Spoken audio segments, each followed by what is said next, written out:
Lecture show हो रहा है? जी सर हो रहा है लेक्चर। जी सर हो रहा है।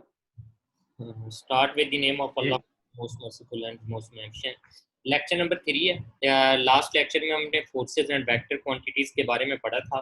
फोर्सेस और वेक्टर क्वांटिटी का ही ये आगे जो है वो कंटिन्यूएशन है कि हमने पढ़ा था कि फोर्स एक वेक्टर है। तो इसमें लेक्चर में हम जो है रिमेनिंग कंपोनेंट्स कवर करेंगे। इसमें force resultant and force components.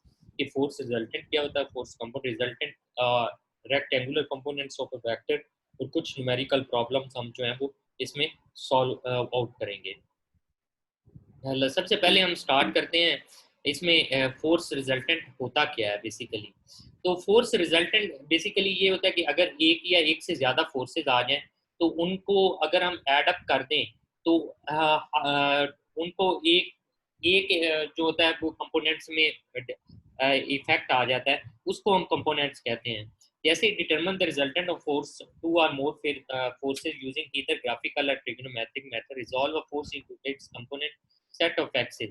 तो हमने पीछे पढ़ा भी था जब हमने इंट्रोडक्शन पढ़ा था मैकेनिक्स का कि डिफरेंट साइंस जैसे स्टीवन था, डिस्कार्ट था, न्यूटन था, या other 17th century led to conclude that effects of several forces that act at a common point P of a body invariably may be produced by a single। इन्होंने ये verify किया था कि अगर जितनी बॉडी पे भी फोर्सेस एक्ट कर रही होती हैं लेकिन उनका एक सेंटर, एक पॉइंट होता है जहाँ पे वो सारी एक्ट कर रही होती हैं। एक बॉडी, अगर आपने सेंटर ऑफ ग्रेविटी पढ़ा हो फिजिक्स में, तो एक बॉडी होता है वो सेंटर ऑफ ग्रेविटी पॉइंट होता है हर बॉडी में। अगर आप पेपर उठाएं, पेपर का अगर आपको centre of gravity point find कर लें, वहां पे आप होल्ड करें अपनी उंगली पे या किसी भी नीडल पे भी, तो वो जो है पेपर वो स्टे करेगा। लेकिन अगर आप किसी इधर उधर की जगह पे आप उसे होल्ड करने की कोशिश करेंगे, वो होल्ड नहीं होगा क्योंकि आपको सेंटर ऑफ ग्रेविटी पॉइंट चाहिए। तो इसी तरह जो फोर्सेस होती हैं इनका भी एक कॉमन पॉइंट होता है जहाँ पे ये इन सब फोर्सेस एक या एक से ज्यादा का इफेक्ट होता है,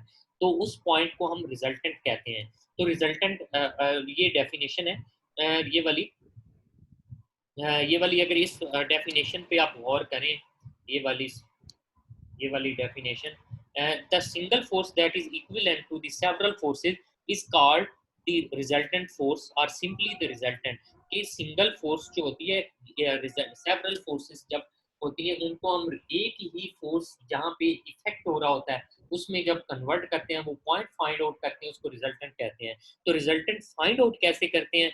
Forces act by the parallelogram law. The addition of forces is called the composition of forces। जब forces को हम ऐड करते हैं तो डिफरेंट जो होते हैं वो मेथड यूज होते हैं। तो एक मेथड पैरेललोग्राम का, जब फोर्सेस को ऐड करते हैं, that is called, it's mean we are composing the forces, we are adding the forces. तो ये एक लाज है। उसके बाद अगर हम बात करते हैं,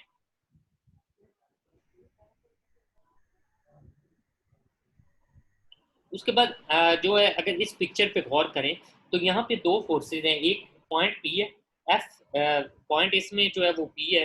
अगर गौर करें यहाँ पे तो ये पॉइंट पी है, ठीक है, और एक फोर्स जो है वो जी है यहाँ पे, और एक है एफ है। अब इन दोनों फोर्सेस का हमने एक अगर एक कॉमन जो इफेक्ट है जहाँ जिस फाइंड आउट करना है, तो वो अगर इस पॉइंट पे गौर करें तो आर है, ये रिजल्टेंट फोर्स हमने फाइंड करनी है।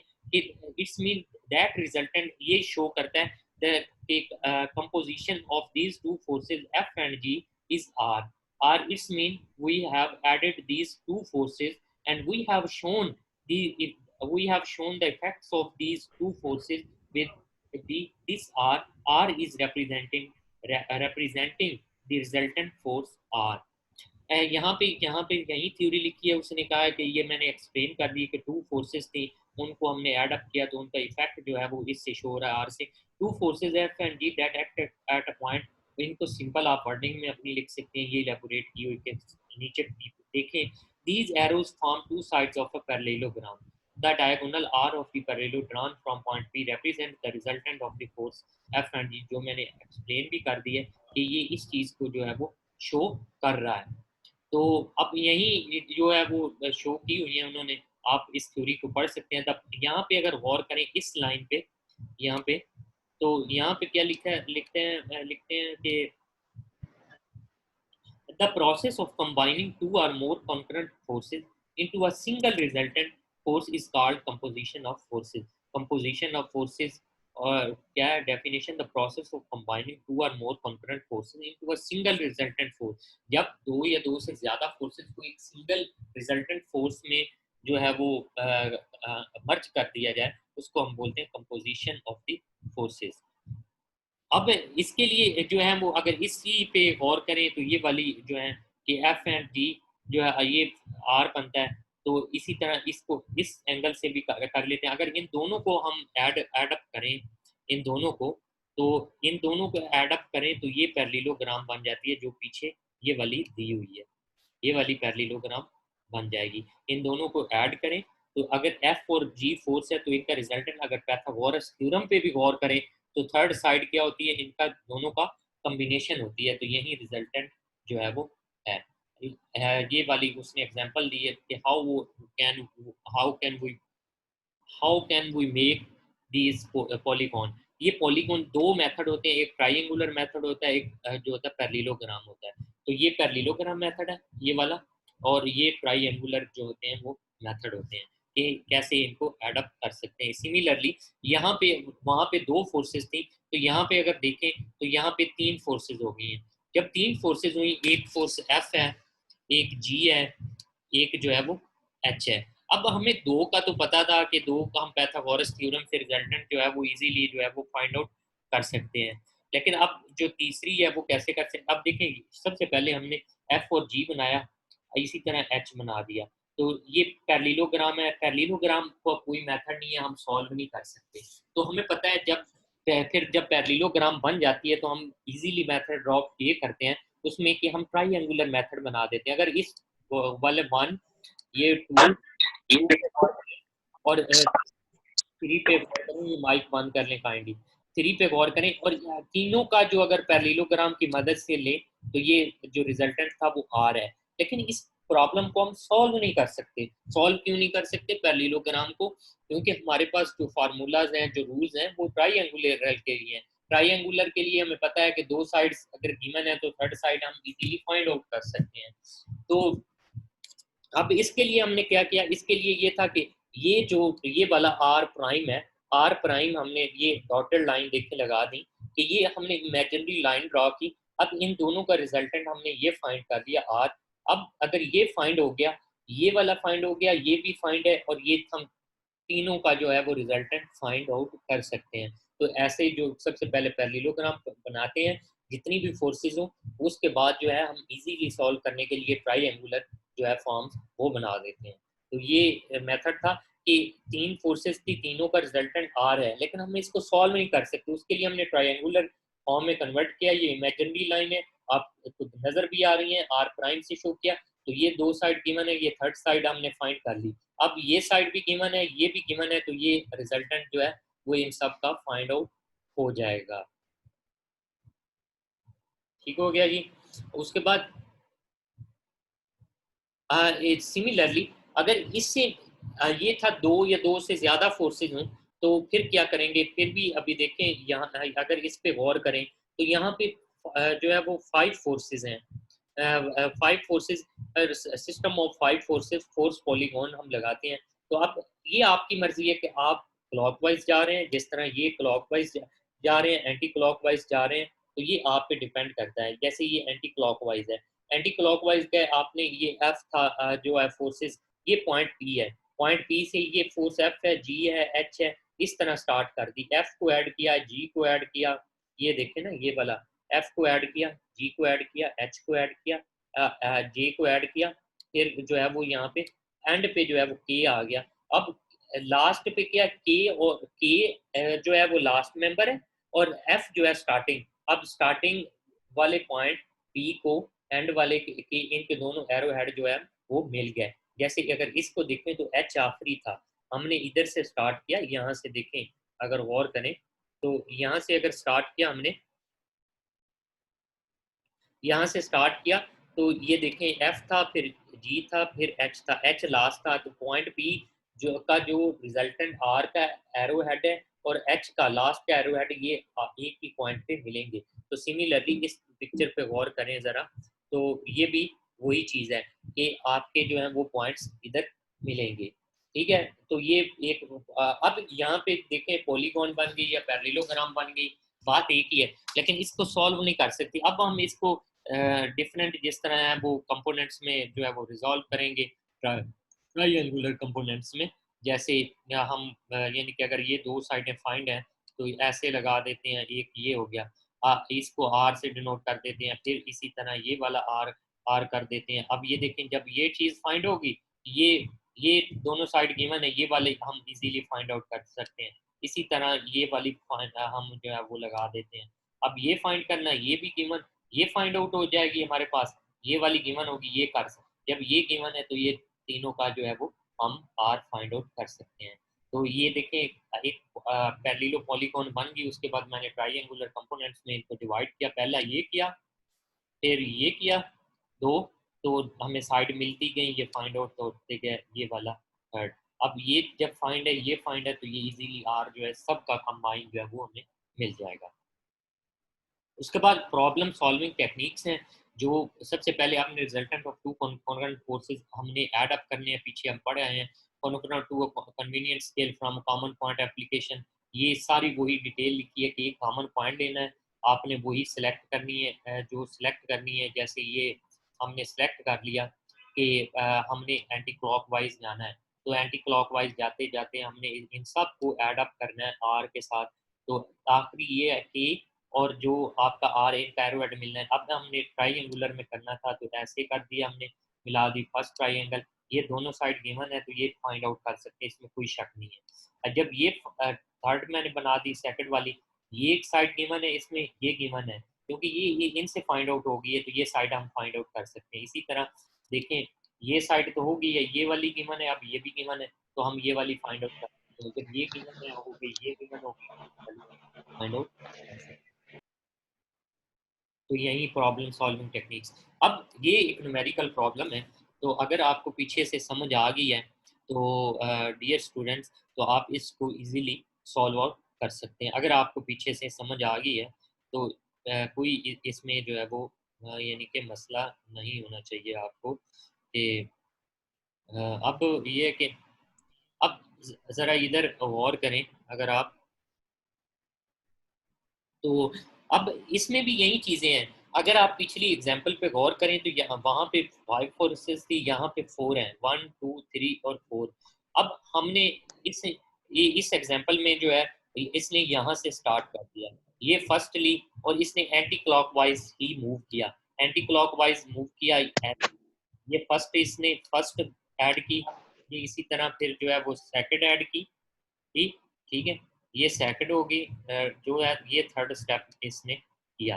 तो ये वाला इस तरह चला है कि सबसे पहले 80 न्यूटन, उसी तरह आ गई, इसने 40 न्यूटन ये सेकंड ऐड कर दी, ये थी, उसके बाद भी 40 थी, इसने यहाँ पे ऐड कर दी, इसी तरह इसने ये 30 ऐड कर दी। अब इनको ज़रा सॉल्व करना है, तो सॉल्व हम कैसे करेंगे, हम इसको इजीली सॉल्व कर सकते हैं, कोई इतना बड़ा, यहाँ पे देखें ये दो साइडें गिवन है, तो मैं ये इमेजिनरी अगर लाइन इधर लगा दूँ यहाँ पे, तो ये देखें ये दो साइड गिवन है, ये वाली साइड हमें फाइंड आउट हो जाएगी। अब अगर ये गिवन है तो ये देखें अगर इसको मैं एक्सटेंड इस तरह करूँ तो ये वाली भी दोनों गिवन है और ये साइड अभी हो। और एक दूसरी बात, अब यहाँ पे ये साइड फाइंड होगी है, तो यहाँ पे मैं इमेजिनरी लगा देता हूँ, ये वाली ये इमेजिनरी लगाई, तो ये जब मैंने फाइंड आउट कर ली, ये फाइंड हो, ये इजीली फाइंड आउट हो जाएगी।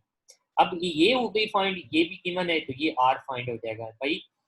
अब अगर ये ट्राइंगुलर एक बन गई, ये सेकंड बन गई और ये थर्ड बन गई, इसको तीन ट्राइंगुलर में किया मैंने, और पैथागोरस थ्योरम मेरे ख्याल में आप वेल अवेयर हैं कि दो साइडें गिवन है, मैथ में आपने पढ़ा होगा, सब पढ़ रहे होंगे, तो आप फाइंड आउट, तीन ट्राइंगुलर में मैंने डिवाइड किया, पहली में किया तो दो साइड गिवन थी दोनों का।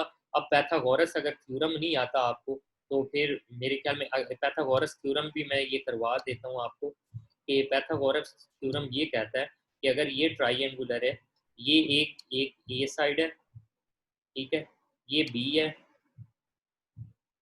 माउस नहीं लगाया हुआ मैंने टच पैड से तो लिखाई इस तरह की, ये सी है, तो अगर सी फाइंड करना है वो कहता है तो सी इस तरह फाइंड हो जाएगा कि अंडर रूट लें इसका, तो अंडर रूट में ए का स्क्वायर लें, ए की जितनी भी वैल्यू होगी इसका स्क्वायर लें, ठीक है, प्लस करें, ओहो, उसमें प्लस करें बी का स्क्वायर, और ये स्क्वायर दोनों का लेके ऐड अप करें और फिर स्क्वायर रूट ले लें, ठीक हो गया, ये दोनों पे है, तो ये जो है सी साइड सर ये वाली सी साइड जो है फाइंड आउट हो जाएगी इसे। अब इसी तरह इसमें सी साइड ये बनेगी, तो ए और बी जो है ये वाली, तो इसी तरह आप जो है वो सिंप्लीफाई करके ये साइड फाइंड करेंगे, ये होगी, और इसमें ये होगी तो ये साइड फाइंड हो जाएगी, उसके बाद ये फाइंड है, ये फाइंड है, तो ये वाली हो जाएगी। तो इसको लेट्स ट्राई आपने करनी है, बुक पे ये सॉल्व है प्रॉब्लम, चैप्टर नंबर 2 बुक मैंने सेंड कर दी थी, ये लिखा हुआ है इसका रेफरेंस,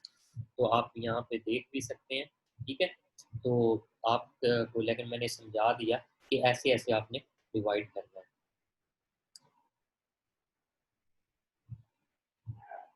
अच्छा जी, नेक्स्ट जो है वो हाँ, नेक्स्ट ये था कि सर अगर एक से ज्यादा, हाँ जी हाँ जी बोले, सर एक क्वेश्चन है हाँ जी सर ये पाइथागोरस थ्योरम जो है वो राइट एंगल ट्रायंगल के लिए नहीं होता? हाँ जी सही फरमा रहे हैं आप, राइट एंगल ट्राइंगल के लिए नहीं होता, तो होता वही है जो होता है वो मैथ की अकॉर्डिंग होता है, रूल होता है, लेकिन यहाँ पे मैथ का रूल नहीं होता, लेकिन हम कंसेप्ट यहाँ पे आपको मैंने एक वैसे आइडिया दिया है कि लगता वही है, लेकिन इधर फिजिक्स की रूल से हम पाइथागोरस थ्योरम नहीं कहते, ना कहीं लिखा हुआ है, लेकिन हम उसी को एक मैंने आपको एक बताया कि वही हम मेथड यूज करते हैं, लेकिन इसमें लाजमी नहीं है, वो मैथ में लाजमी है कि अगर मैथ की ट्राइंगल है तो आप सॉल्व करें। फिजिक्स में ये होता है कि यहाँ पे असम्पशन होती है, असम्पशन को आप हम ले सकते हैं कि ये राइट ट्राइंगल ना भी हो तो कोई इट्स डजंट मैटर, आगे समझ के नहीं आई, क्योंकि हमें यस सर सर क्लॉकवाइज भी कर सकते हैं, क्या चीज क्लॉकवाइज जिस तरह मर्जी करें आप, अगर क्लॉकवाइज लेना चाहते हैं ये आपकी मर्जी है, जिस तरह इधर से भी क्लॉकवाइज भी कर सकते हैं आप, कोई मसला नहीं है। Okay sir. लेकिन इधर ये सर हाँ जी सर हाँ जी सर क्योंकि पाइथागोरस थ्योरम में हाइपोटेन्यूज सबसे बड़ा होता है, तो इसमें हाइपोटेन्यूज किसको लेंगे? वही लेंगे अंदाजन जो बड़ी साइड नजर आ रही होगी हमें। हाँ जी हाँ जी हाँ जी बिल्कुल। तो सर ये जैसे आपने 30 न्यूटन 40 न्यूटन और एक इसके दरमियान इमेजिनरी लाइन बनाई है आपने, कुछ ये वाली, कुछ मेरी बात सुने, जो हाइपोटेन्यूज होता है वो हमेशा डायगोनल मेंबर होता है, आगे समझ के नहीं आई कि नहीं आई अभी भी yes sir I, diagonal member होता है भाई। सर आ गई। डायगोनल मेंबर कौन सा है, अगर मैं इसको लेता हूँ ये देखें तो डायगोनल मेंबर तो इसमें क्लियर हो जाते हैं। अब ये डायगोनल मेंबर है, ये 80 नहीं एक्स पे है, ये ना तो वाई पे है ना एक्स पे है, ये डायगोनल है। अगर मैं ये लेता हूँ ये वाला, तो ये क्या है, ये वाई पे नहीं जा रहा, डायरेक्शन शो नहीं कर रहा, थोड़ा बहुत टेढ़ा हो जाता है। अब ये देखें जैसे ये है, मैं ऐसे करता हूँ एक्स है, अब ये राइट तो नहीं है लेकिन ये शो तो कर रहा है, ये एक्स में है, ये वाई में, ये कहाँ पे शो कर रहा है, ये वाई में है, ये डायगोनल, डायगोनल हमेशा हाइपोटेन्यूज होता है, ये निशानी है फिजिक्स में कि ये आप इजीली, अब यहाँ पे देखें ये हाइपोटेन्यूज है, ठीक है, इसमें देखें ये है, इसमें देखें ये है, आगे समझ। यस सर आ गई। तो सर इसको 40 सर हाँ जी बोले 14 जो है उसका स्क्वायर लेके इज इक्वल टू रख के जो है हम 30 का स्क्वायर प्लस एक्स स्क्वायर कर देंगे, हाँ जी इक्वेशन जो बनेगी इसकी। ये कार्डल लेक्चर की इक्वेशन के वो या पाइथागोरस थ्योरम के ए का स्क्वायर प्लस, तो वो लगाएंगे तो ये हो जाएगा। बाकी जो जो भी यस सर इक्वेशन की तो समझ है। हाँ हाँ जी बोले, यही कॉन्सेप्ट क्लियर करना था, बस सर कॉन्सेप्ट क्लियर करना था, हो गया। चलो ठीक है। अब थैंक यू सर। ये तो था कि फोर्सेस को हम ऐड अप कैसे करते हैं, लेकिन सिमिलरली अगर फोर्सेस जो है वो उनका रिजल्टेंट गिवन हो तो उनको हम उनके कंपोनेंट्स कैसे जो है वो हम कंपोनेंट्स को में कैसे उसको रिजॉल्व करते हैं। लेट्स सपोज आप देखें अगर आर गिवन है, ये वाली फोर्स है। अब ये देखें अगर ये वाली फोर्स है ये वाली, तो लेट्स सपोज ये एक फोर्स है, तो अब इसकी हर जो डायगोनल फोर्स होगी उसके दो कंपोनेंट्स होंगे, एक एक्स में होगा। तो अगर ये गिवन है तो ये देखें ये हम आर्टिफिशियल इसके कंपोनेंट्स लगा लेते हैं, इमेजिनरी कंपोनेंट्स। एक ये एक्स एक्सिस होगा और एक ये वाई होगा, ठीक है, ये वाला। तो हर डायगोनल अगर ये अब आर दिया गया है यानी डायगोनल मेंबर दिया गया है, तो आपने याद रखना है इसके दो कंपोनेंट्स हैं, जो दोनों कंपोनेंट्स हमने फाइंड आउट करने हैं। ठीक हो गया जी।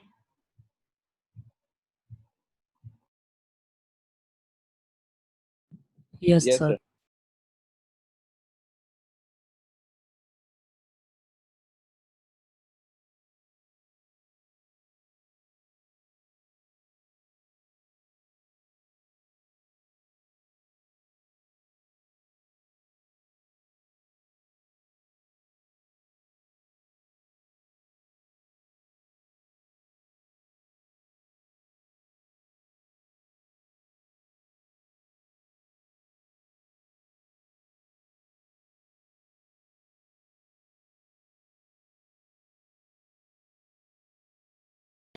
सर आवाज नहीं आ रही।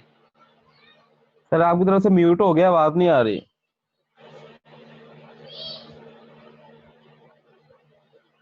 Yes sir. हाँ मैंने म्यूट किया था खुद ही। तो अभी आ रही है आवाज? यस सर आ रही है। अच्छा, आ रही है आवाज। उसके बाद जैसे ये इसका जो है उल्ट है, अब कोई ये डिफरेंट नहीं है इसे कि जैसे ये हम ऐड करते हैं और आर फाइंड करते हैं, तो अगर आर गिवन है तो ये यहाँ पे भी पैथागोरस वही थ्योरम लगेगा कि अगर ये चीज गिवन है हमें आर, तो आर अगर गिवन है तो हमें एंगल कोई गिवन होगा। तो ट्राइंगुलर का ये रूल होता है कि 6 एलिमेंट्स होते हैं, 3 साइड्स होती हैं और 3 एंगल्स होते हैं। अगर कोई भी दो साइड गिवन हो यानी एक एंगल या एक साइड गिवन हो या दो साइड गिवन हो, तो बाकी हम 4 जो एलिमेंट्स हैं वो फाइंड आउट कर सकते हैं। तो सिमिलरली ये यहाँ पे लिखा हुआ है कि हम कैसे कंपोनेंट्स में आगे हम जाके करते भी हैं। तो ये जस्ट एक यानी कि थ्योरी है, जिस तरह मैं एलेबोरेट कर रहा हूँ, एक्सप्लेन कर रहा हूँ, तो उसी को उसने अपनी वर्डिंग में लिखा है। तो मैंने ये स्लाइड में थोड़ी जो है वो एक्सप्लेन कर दिया। इसको अगर पढ़े भी गए तो ये स्टेप बाय स्टेप यानी कि बजाय कि मैं इधर वो एक्सप्लेन करूँ हर चीज़ को कि ये कैसे आया ये वाला, तो वही चीज़ें लिखी हुई हैं। तो अब इसका जो है वो लेट्स सपोज अभी जो हम कर रहे थे, तो यही चीज ये देखें अगर एफ एक फोर्स है तो उसके दो कंपोनेंट्स होंगे, ये एक एफ वाई है और एक एफ एक्स है। तो ये सिंपल जो है कि कैसे हमने कंपोनेंट्स में डिवाइड करना है, तो ये कंपोनेंट्स जो है आपने डिवाइड करने हैं। तो सिंपली जो है वो अगर हम बात करते हैं, तो अगर एफ गिवन है तो एफ कॉस थीटा एक्स या एफ वाई ये कैसे आता है, ये मैं ड्रॉ करके भी दिखा देता हूँ आपको कि ये देखें अगर एक ट्राइंगल है, ठीक है, ये एक ट्राइंगल है, ठीक है, ये वाली, ये एक जो है वो एफ फोर्स है। एफ अगर डायगोनल फोर्स है, एफ का मतलब है कि इसके दो कंपोनेंट्स हैं। दो कंपोनेंट्स कौन कौन से हैं? एफ फोर्स है, एफ के कंपोनेंट्स हैं, एक है एफ एक्स, ठीक है, एफ एक्स, और एक है एफ वाई।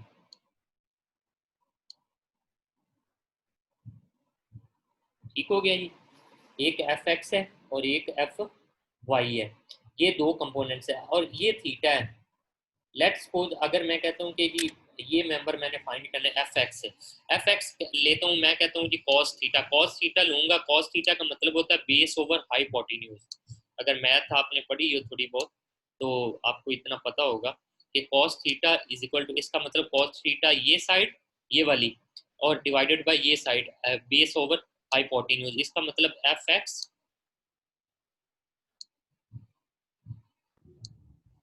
सर एक सवाल है। सवाल बाद में कर लें, 1 मिनट समझ ले तो फिर सवाल में जवाब। एफ एक्स ओवर एफ, ठीक है, हो गया ये साइड बेस ओवर हाइपोटेन्यूज। अब अगर इसको सिंप्लीफाई करना है हमने, एफ एक्स में फाइंड कंपोनेंट्स, अगर एफ गिवन है तो और एंगल गिवन है तो एफ एक्स फाइंड करना है, तो एफ एक्स किसके बराबर हो जाएगा, F X is equal to F cos theta के।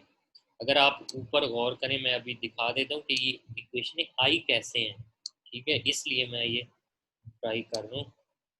और ये देखें, अगर इस इक्वेशन को ऊपर लगाएं और इधर cos थीटा x भी लिख सकते हैं, क्योंकि हम x के फाइंड कर रहे हैं जिस तरह y करते हैं, तो ये जरा देखें इस पे इक्वेशन पे, तो इक्वेशन प्रूफ होगी कि नहीं होगी, ठीक हो गया। अगर f गिवन है तो ये एक पता चल गया कि आपको ऐसे जो है वो फाइंड आउट करनी है। इसी तरह y करनी है तो ये साइड डिवाइडेड बाय ये साइड, तो ये आ जाएगी। अब z जो होती है वो हम इधर सॉल्व नहीं करते, वो सॉफ्टवेयर में सॉल्व होती है, लेकिन अगर आया जाए तो वो इस तरह जो है वो फाइंड आउट करते हैं, हम 2 डायमेंशनल प्रॉब्लम तक ही करते हैं। अब अगर f जो होता है वो f कॉम्बिनेशन क्या होता है कि उसी तरह 3 फोर्सेस का होता है कि F square plus F Y plus F. अगर इसको मैं फॉर एग्जांपल काट दूं तो पाइथागोरस थ्योरम क्या कहता है, ये वाली एफ अगर फाइंड करनी है तो सिंपली एफ क्या हो जाएगा, इन दोनों का स्क्वायर और अंडर रूट आ जाएगा, इन दोनों का स्क्वायर और इसके ऊपर क्या आ जाएगा, मैं अंडर रूट लिख लूँ तो ये एफ के इक्वल हो जाएंगे, ठीक हो गया जी। तो अब सवाल करेंगे सर सवाल ये था कि जैसे ये एफ के साथ एफ एक्स के साथ आपने कॉस्ट लगाया है, हाँ तो एक्स बेसिकली बेस होता है, तो बेस के लिए हम कॉस्ट यूज कर रहे हैं। हाँ तो हाँ इससे नेक्स्ट इक्वेशन में आपने लिखा हुआ है एफ वाई, तो जो एफ वाई है वो बेसिकली एप्टीट्यूड यानी कि परपेंडिकुलर के लिए यूज होता है, तो वाई के साथ साइन नहीं आएगा? हाँ जी साइन आया। हाँ सॉरी, इस यहाँ पे थोड़ी गलती हुई हुई है, बिल्कुल सही है। Yes sir. हाँ ये अच्छा क्वेश्चन है, ओके सर। तो ये इधर मैंने इसलिए क्लियर भी कर दिया, यहाँ पे साइन ही आएगा, ठीक हो गया। ये ठीक।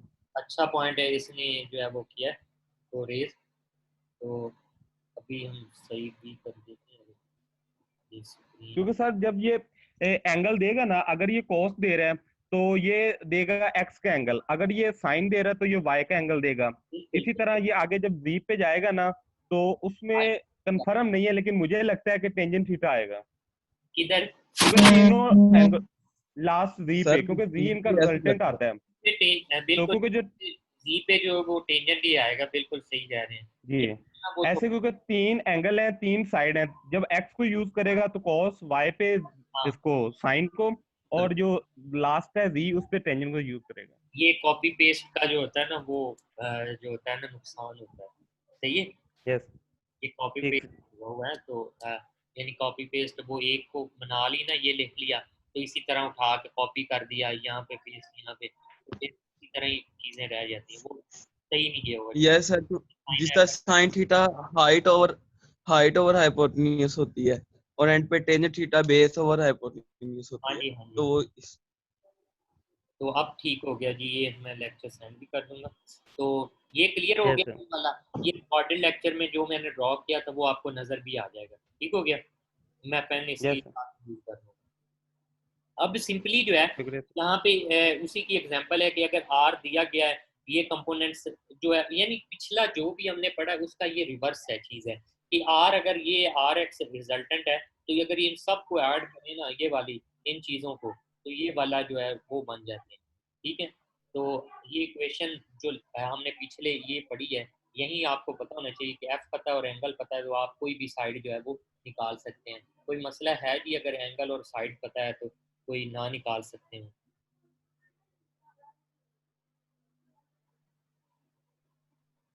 मैंने कहा जी एंगल और साइड अगर पता है, एफ पता है, तो आप यस सर, क्लियर है, हो जाएगा। चलो यस, निकाल देगा। ओके हो सर, जाएगा। निकल। अब यहाँ पे ये वही जो पीछे उसने स्टोरी लिखी हुई आर है, तो कितने भी कंपोनेंट्स हैं उनका सम अप होता है, तो ये रेक्टेंगुलर कंपोनेंट्स ऑफ वेक्टर्स जो हैं वो बताया हुआ है। अब यहाँ पे एक एग्जांपल है, तो एग्जांपल बुक में भी ये गिवन है, तो यहाँ पे वही जो कंपोनेंट्स हैं वो वाले जो हैं वो सॉल्व हुए हुए हैं। तो ये वाली एग्जांपल है 2.3 जो है वो वाली एग्जांपल। अब इसमें आपने जो है बुक में गिवन है, बुक मैंने सेंड की थी, चैप्टर 2 है 2.3, ये एग्जांपल आपने देखनी है।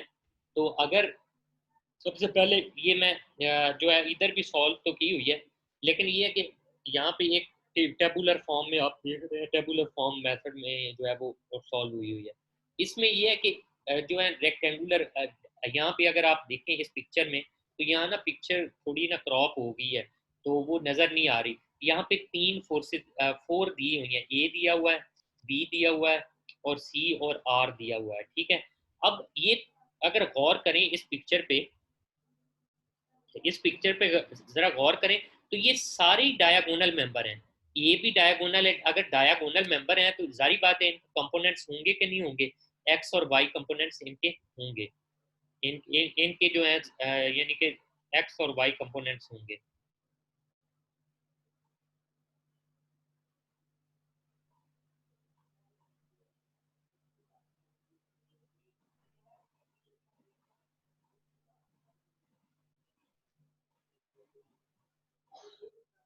ये जो है स्क्रीन शो हो रही है। ये मीटिंग जो है अभी एक हाफ मिनट में एंड हो जाएगी शायद, तो मैं दोबारा वो हम ज्वाइन करेंगे, ठीक है। Okay sir. तो ये कंपोनेंट्स इसने फाइंड किया, आपने ट्राई आउट करनी है। अगर आपको ना समझ लगे तो हम नेक्स्ट लेक्चर में ये प्रॉपर जो है वो सॉल्व कर लेंगे, ठीक हो गया। तो नेक्स्ट जो 4th लेक्चर है 4th वीक का, उसमें ये प्रॉपर जो है